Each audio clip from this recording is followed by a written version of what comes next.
On commence donc ce journal avec cette nouvelle riposte sanglante au Yémen. Elle est signée de la coalition menée par l'Arabie Saoudite. Le bombardement visait la prison de Saada, fief des rebelles Houthis. On dénombre pour l'heure au moins 100 morts, bilan encore provisoire. Et c'est donc une réponse à l'attaque par drone qui a été menée par les rebelles Houthis aux Émirats Arabes Unis lundi dernier. Quentin Muller, bonjour à vous. Bonjour. Vous êtes reporter, vous étiez il y a encore quelques mois au Yémen. C'est un pays que vous connaissez bien. D'abord, cette attaque, c'est donc une réponse à ce qu'il s'est passé lundi dernier. Mais cette riposte, elle est un peu inédite, il faut le dire, parce que pour la première fois, il y a eu des pertes humaines sur le sol des Émirats Arabes Unis. Oui, alors cette attaque des Houthis fait suite au fait que les Émirats se sont un peu plus impliqués militairement dans le sud du pays, à Chabwa. Donc les Émirats qui financent une milice qui s'appelle les Brigades Géantes, ainsi que une autre milice qui s'appelle les Forces d'élite du Chabwa. Ces forces-là ont repris le nord de la région qui avait été envahie par les rebelles Houthis.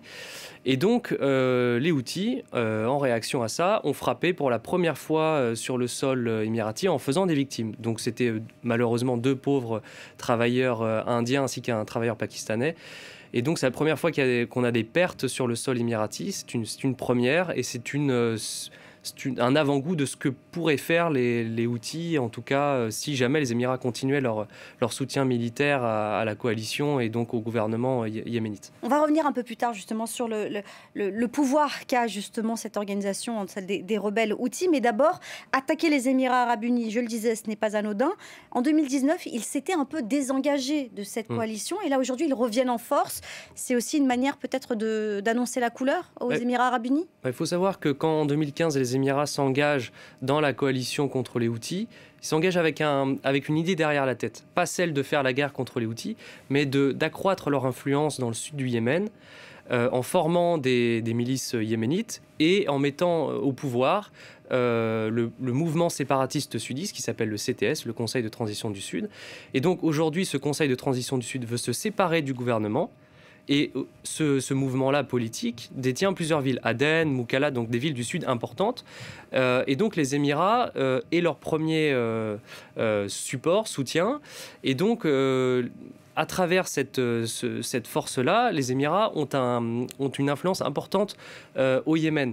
Et donc quand les Houthis s'attaquent dans le sud du pays à ces forces-là, forcément les Émirats doivent répondre militairement. Et c'est pour ça que, du coup, c'était un peu une première depuis 2019 et leur désengagement militaire, que les Émirats se réengageaient militairement dans ce conflit contre les rebelles Houthis au Yémen. Et c'est pour ça que les Houthis ont tout de suite répondu en frappant le cœur et la capitale émirati. C'est vrai qu'au début de cette guerre, l'engagement des Émirats Arabes Unis, qui était assez inédit, on ne les avait jamais vus sur la scène internationale s'engager dans une guerre, on présentait cet engagement comme étant finalement un soutien au pays frère, l'Arabie Saoudite, et puis finalement, vous nous expliquez qu'ils ont eux aussi, ils ont donc des intérêts dans le pays. Ils ont leur double agenda. Il y avait un agenda caché, un agenda politique et stratégique. Et d'ailleurs, c'est ce qui a créé des tensions entre Riyad et Abu Dhabi. Aujourd'hui, les deux pays sont en froid, relativement en froid, parce que l'Arabie Saoudite s'est rendu compte à un moment donné, en plein conflit, que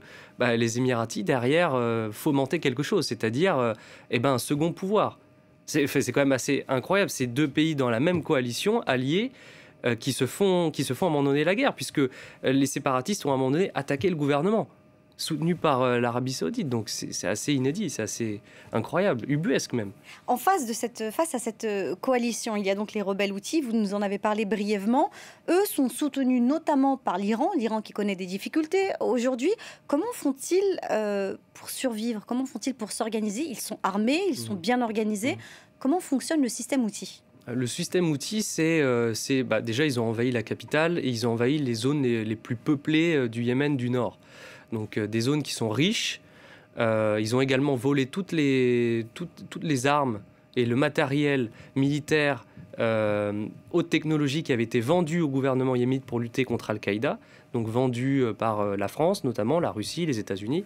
Donc ils ont saisi toutes ces infrastructures-là, et c'est comme ça qu'ils arrivent à riposter militairement contre l'armée nationale. Et puis aussi, une partie de l'armée nationale yéménite a rejoint les Houthis, quand Ali Abdallah Saleh avait rejoint, l'ancien président avait rejoint les Houthis également.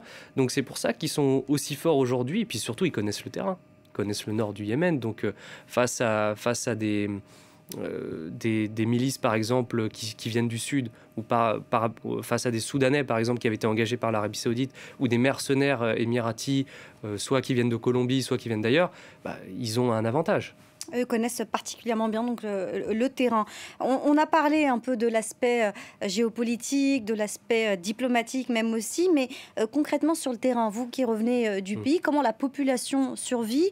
Comment les fonctionnaires sont-ils payés? Est-ce que les hôpitaux fonctionnent? Est-ce que on parlait de la prison? Comment le pays fonctionne après toutes ces années de guerre? Elle a commencé en 2014, on le rappelle. Ça dépend des zones.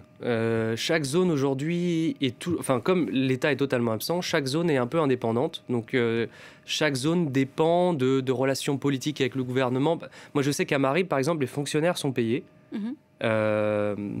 Pas tous les mois, mais parfois une fois tous les 3 mois, alors qu'à Aden, les fonctionnaires ne sont pas payés. Et ça, c'est difficile à comprendre. Mais c'est parce qu'il y a des logiques de clientélisme. Il y a aussi Marib qui est plus riche que Aden, parce qu'il y a des puits pétroliers à Marib. Et donc, en fait, ça dépend des zones. Mais les populations survivent. Elles font comme elles peuvent. Elles dépendent aussi de l'aide humanitaire. Il y a une aide humanitaire. Il y a MSF, Oxfam, par exemple, qui mène des campagnes pour donner des repas, pour essayer de fournir en matériel. Donc, les populations survivent comme elles peuvent, parce que l'État est totalement absent. Merci beaucoup, Quentin Müller, d'être passé nous voir pour parler de ce pays où la situation reste extrêmement complexe. En tout cas, on comprend un peu mieux comment ça fonctionne. Merci d'être passé nous voir sur France 24.